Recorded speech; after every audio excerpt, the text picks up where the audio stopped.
Bananas are prioritised bananas so we can start making cakes. Do they actually have any food they can give us? Anything else, just whatever you can get. We intercept waste food and we turn that into healthy meals, and then we feed people on a pay-as-you-feel concept. And we intercepted 50 avocados before they got thrown away, and they were in polythene wrappers, in plastic containers, never even touched the outside world since they've been picked. So that's the thing that I have an issue with, like the amount of money and logistics and transportation that's gone into getting them avocados from its original source to this supermarket to then just be disposed of because of a display by date. Oh, it's just nonsense.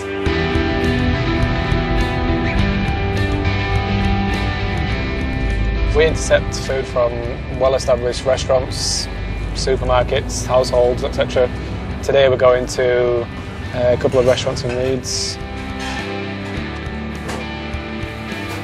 This food is either surplus or become waste to the people that own it. Instead of it making it to landfill, we're going to intercept it as the food's still perfectly edible and fit for consumption. So it's like 60 litres of... You can see the colour of it. There's nothing wrong with it. I think the maximum we've ever had is about 50 kilos of food from like one big trip from a couple of restaurants. But you can have sometimes just scraps of food. Obviously the larger the better in terms of the people that we can feed, but from the social responsibility side of things, we want to see less food. All right, take care. I will see you very soon.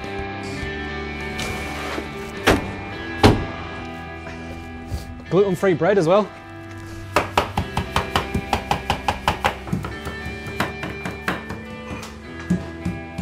We had a guy came in and he had 3 kids and he'd not fed his kids for nearly 10 days properly. I'd been living off a couple of loaves of bread in 10 days. It nearly brought me to tears. My heart sunk. It's like, what am I supposed to say to this guy? Like, you need this more than we need it. It's just sat here in my kitchen, you take it home to your family and you feed your children with it at the end of the day. That's the absurdity of what we're dealing with. As you can see, there is so much food waste. This is nothing. We're not even scraping the top of the iceberg yet. And yet, for some reason, people think it's okay to throw it away and yet not deal with the actual problems at hand.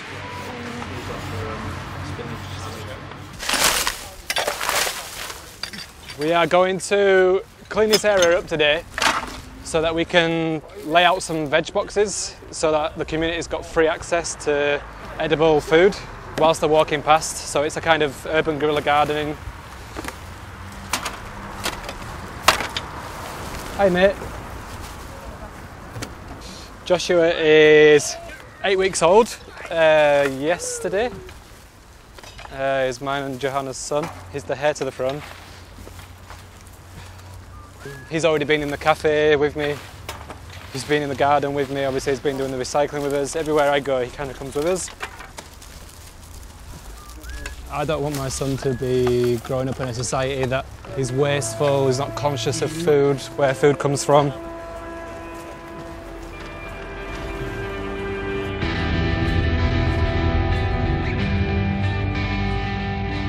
Four or 5 years ago I was living on drugs to get me through my shifts as a chef.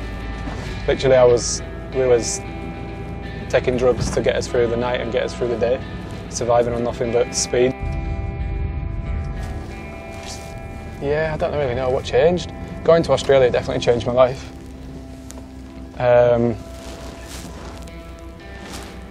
It made me realise that the world's a lot bigger, and I guess just being around sunshine 24/7 over there on the beach, you just get a lot of time to kind of reflect and look over what you've done in your life, and it just felt like I needed to do something right. And I only knew about cooking, so I needed to do something around food. And then when I started working on farms and seeing the extent of waste, it all just seemed to fit into place. One of them guys that worked on a farm, he just sat me down one day and I asked him if I could have some of his contacts. And he said to me, you can't change the world unless you change your hometown first. And it just made, I just sat for maybe a day on this hillside thinking about what he'd said and realising that it's okay me going around the world and changing the world, but I kind of ran away from my life here. So that's mainly the reason why I did it here.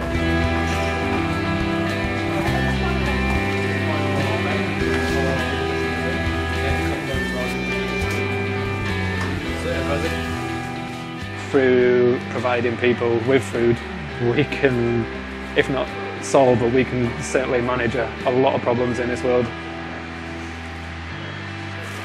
We just need as many people, I guess, to know about what we're doing and what we are capable of doing.